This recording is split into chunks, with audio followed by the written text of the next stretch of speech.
ভারতবর্ষে একাধিক চমৎকারী মন্দির রয়েছে। সেখানে এমন কিছু ঘটনা ঘটে যাকে বিজ্ঞান অবধি নজরআন্দাজ করতে পারে না। দেবী সতীর 51 শক্তিপীঠ সম্পর্কে আপনারা সকলেই শুনেছেন, কিন্তু আজ আমি আপনাদের এক এমন শক্তিপীঠ সম্পর্কে বলবো যেখানকার রহস্য দেখে শুধু সাধারণ মানুষ নয়, বিজ্ঞানীরাও তটস্থ। দেবী মায়ের এক এমন মন্দির আছে যেখানে একটি প্রস্তর খণ্ড থেকে রক্ত নির্গত হয়, আর সেই সময় মন্দিরের পার্শ্ববর্তী নদীর রং লাল হয়ে যায়। এই রহস্যের কথা শুনে বিজ্ঞানীরা সেখানে গিয়েছিলেন। এরপর তারা মাতার যে চমৎকার দেখতে পান তা দেখে স্তব্ধ হয়ে যান। ঠিক কী ঘটেছিল তাদের সাথে সবটাই জানাবো আজকের ভিডিওতে। সবাই কমেন্টে জয় মা কামাখ্যা লিখতে ভুলবেন না।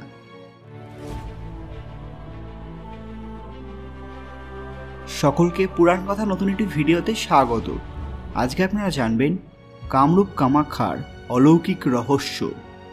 ভিডিওতে এগোনোর আগে সবাই আমাদের চ্যানেল পুরাণ কথা অফিসিয়াল মনে করে সাবস্ক্রাইব করে নেবেন। কামরূপ কামাখ্যা এই শব্দ দুটির মধ্যে লুকিয়ে রয়েছে হাজারো রহস্য। আসামের কামাখ্যা মন্দির শুধু এই দেশেই নয়, সমগ্র বিশ্বে প্রসিদ্ধ।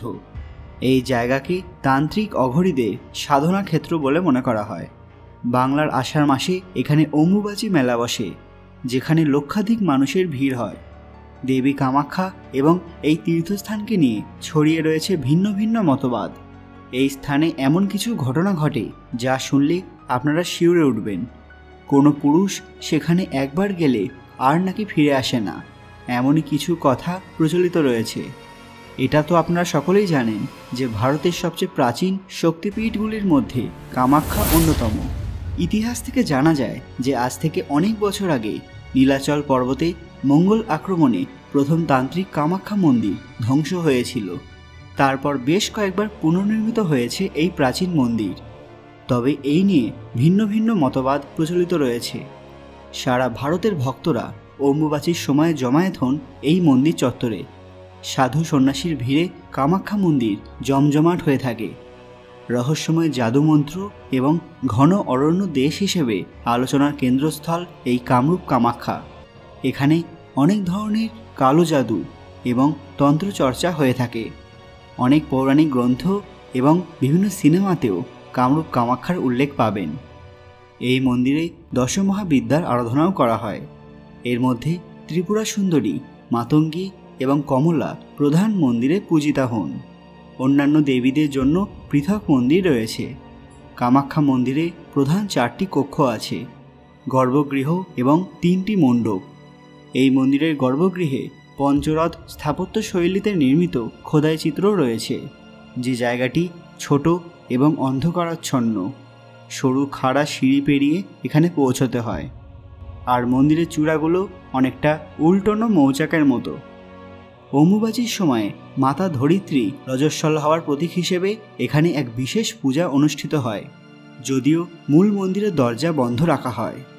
এই মন্দিরের গর্ভগৃহে ভূগর্ভস্থ একটি গুহা আছে, যেখানে প্রায় 10 ইঞ্চি গভীর একটি গর্ত তথা কুণ্ড দেখা যায়, যেখান থেকে প্রাকৃতিক জল নিঃসরণ হয়, যা অম্বুবাচীর সময় লাল রঙের হয়ে যায়। এটা নিঃসন্দেহে এক বড় অলৌকিক ঘটনা। মন্দিরের মধ্যে এক বড় সাদা কাপড় বিছিয়ে রাখা হয়, যা 3 দিন পর লাল রঙের হয়ে যায়। এই রক্তবস্ত্র ভক্তদের মধ্যে প্রসাদ রূপে দেওয়া হয়। দেবী কামাখ্যার পূজা বামাচার এবং দক্ষিণাচার উভয় মতেই করা হয়।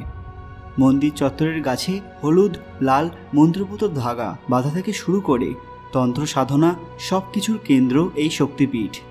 বহু অঘরী সাধুকেও দেখা যায় মন্দির চত্বরে, যারা সিদ্ধি লাভের উদ্দেশ্যে এসে থাকেন। শুধু তারা নয়, দেবীর আরাধনা করে সিদ্ধি লাভ করতে মুখিয়ে থাকেন অনেকেই। অম্বুবাচীর সময় কামাখ্যা মন্দিরের দরজা 2 দিনের জন্য বন্ধ রাখা হয়।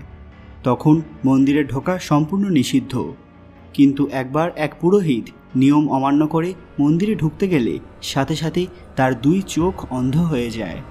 বন্ধুরা, আপনারা যদি তন্ত্র সাধনা এবং কামরূপ কামাখ্যার রহস্য সম্পর্কে আরও জানতে চান, সেটা আমাদের কমেন্টে জানান। আপনাদের একটি লাইক এবং কমেন্ট আমাদের পরবর্তী ভিডিও আনতে অনুপ্রেরণা যোগায়। আজকের ভিডিওটি অবশ্যই লাইক করবেন এবং আত্মীয় পরিজনদের সাথে শেয়ার করবেন। আর হ্যাঁ, কমেন্ট বক্সে জয় মা কামাখ্যা লিখতে ভুলবেন না। আপনারা কি কখনো কামরূপ কামাখ্যা গিয়েছেন? সেখানে গিয়ে দেবী মায়ের দর্শন লাভ করেছেন? সেটা আমাদের কমেন্টে জানান। আরও এরকম অজানা তথ্য পেতে পুরাণ কথা অফিসিয়াল চ্যানেলটি মনে করে সাবস্ক্রাইব করে নেবেন। খুব তাড়াতাড়ি ফিরে আসবো নতুন একটি দরকারি ভিডিও নিয়ে। ততক্ষণ আপনারা এই ভিডিওগুলো দেখতে পারেন। ধন্যবাদ।